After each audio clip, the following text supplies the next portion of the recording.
жилийн өвлийн Олимпиас Америк нэгдсэн улсын хоккейн баг анх удаага алтан медалийг Олимпиас аваад байгаа билээ. Тэд улсын иргэд Оросын улбаны улс руу визгүй зорчих болсонтой холбогдуулан энэ жил өвлийн улирлаар маш олон хэмжээний хятад иргэд Орос улсыг өвлийн аяллаар зорьсон бөгөөд байгаль нуурын дээр нийлээд хэдэн хятад иргэд амь насаа алдсан хэрэг гараад байна. 2021 онд хятад улс энэхүү Maglev өндөр хурдны цахилгаан галт хэргийг бол танилцуулаад байсан. Энэ нь одоогийн байдлаар бэлэн болоод байгаа гэх мэдээлэл ирээд байна. Тэгэхээр энэ нь цагт 600 км/цагийн хурдтай хурдлах чадвартай Бээжин болон Шанхайг холбосон өндөр хурдны галт хэрэг юм. Нийт зорчих цаг хугацааг 2.5 цаг болгож хэмнэснээр энэ нь онгоцноос хурдан аялах боломжийг хятадуудад олгоод байна. Өндөр зэрэглэлийн доторлогоогоор бүх тавилгуудыг хийгдсэн энэ бүтээл нь хараахан ажиллагаанд орж эхлэегүй байгаа бөгөөд учир нь жирийн богоны замыг барих үнийн өртгөөс 3-аас 4 дахин илүү үнэтэй баригдах уг Maglev-ийн зам нь шинээр баригдах бөгөөд Шанхайгаас Бээжин хүртэлх энэхүү хугацаанд маш их өндөр өртгөөр бүхнээ хэмээн зарлагдаад байна. Ойролт орнуудад байдал бишж байгаа энэ үед Америк, Ираны хоорондын харилцаа бол нэлээд хурцлууд байдал байгаа. Энэ үеэр Иран даяар мянган хүн терс хил дээр Америк нэгдсэн улсын ерөнхийлөгч бол хэлсэн үгэндээ хүрдэг хүн хүлээгээд хардаа гэсэн мессежийг хүн болгон утсан дээр авсан байна. Трамп цөмийн хилцээний талаар тэднийг шахаж цэргийн дарамт нэмэгдэж байгаа энэ үед хэн нэгэн маш тодорхой мессеж илгээж байна. Энэ цаг хугацаа санаасургүй огт биш юм. Үүнтэй холбоотойгоор Америк нэгдсэн улсын усан флотын сүнөөгч хөлгөө онгоцнууд Ирантай маш ойрхон ирээд байгаа юм а. Унгар болон Чехословакийг газрын тосоор хангадаг Оросын улбаны улсын шугамыг Украины сүнөөгч дронууд бөмбөгдөж дэлбэлсэн байна. Энэхүү үйл явдал нь дөнгөж сайхан болсон бөгөөд үүний эсрэг Унгар болон Чехословакийн засгийн газрын тэргүүнүүд сөрөг арга хэмжээ авч мэдээлэл илгээсэн байна. Сурвалжлагч асуухтаа танаа улс яагаад дайныг өдөө хатгаж Орос улсаас нефт газрын тос худалдаж аваад байгаа юм бэ?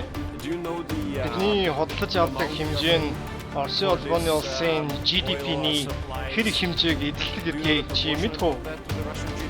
Энэ нь бага л да. Гэхдээ л тодорхой хэлбэл энэ нь 0.3%-тай тэнцвүүц хэмжээг бид нар худалдаж авдаг. Тэгэхээр энэ нь тийм ч их зүйл бол биш.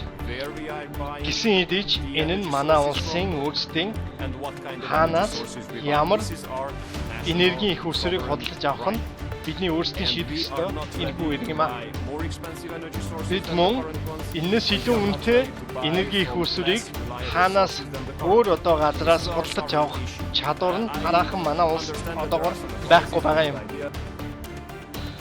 Унгарийн ерөнхийлөгч үүний хариу олгож хэлсэн үгэндээ хэрвээ Унгар руу Оросын нефтийг оруулахгүй гэсэн Украины бодлого ийм байгаа бол бид хариуд нь Брюссел болж буй ямар нэгэн про Украин шийдвэрүүдийг бид бүгдийг блок хийж хаах болно гэсэн мэдээлэл бол өгсөн байна. Украины хийсэн энэхүү дэлбэрэлтийн улмаас Словак ч гэсэндээ мөн адил газрын тосыг Орос улсаас авах боломжгүй болоод байгаа юм. Үүний хариуд Словакийн ерөнхий сайд мэдээлэл хийхдээ хэрвээ нэгдүгээр өдөр хүртэл энэхүү шугамыг засахгүй бол Словакаас Украин руу явуулдаг цахилгааны сүлжээг бид нэр 100% таслах болно гэсэн мэдээллийг бол өгсөн байна. Тэгэхээр Катар нь яг одоогийн байгаа нөхцөл байдал дээр Израилийн Техран руу хийх цохилтыг Америк нэгдсэн улс бүлээн зөвшөөрсөөр байх юм бол бид Америк нэгдсэн улсаас худалдаж авах байгаа 150 тэрбум долларын үнэ бүхий Boeing онгоцнуудын худалдааг хийхгүй гэдгийг амласан байна.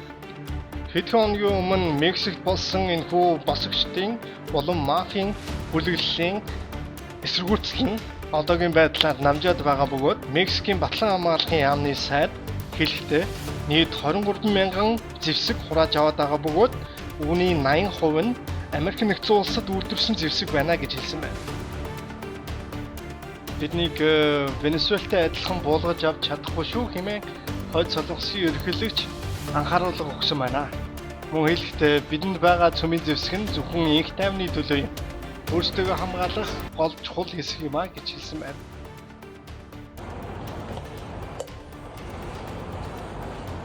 буюу